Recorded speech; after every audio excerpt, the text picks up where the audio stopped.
আসসালামু আলাইকুম। আমি লতিফ, নার্সিং কর্মকর্তা, রংপুর মেডিকেল কলেজ হাসপাতাল, রংপুর। আজকে খুব গুরুত্বপূর্ণ একটা বিষয় নিয়ে কথা বলবো।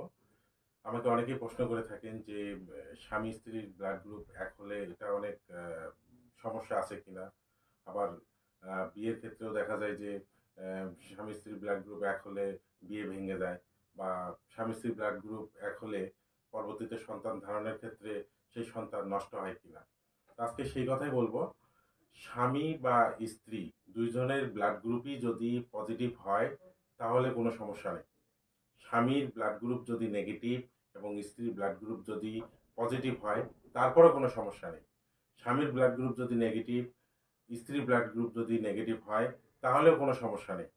সমস্যা তখনই হবে যখন স্ত্রীর ব্লাড গ্রুপ নেগেটিভ এবং স্বামীর ব্লাড গ্রুপ যদি পজিটিভ হয়, সেক্ষেত্রে তাদের সন্তান যদি পজিটিভ হয় তাহলে আপনার ১ম সন্তানের ক্ষেত্রে সেখানে মাকে একটা ইনজেকশন দিতে হয় চিকিৎসকের পরামর্শে।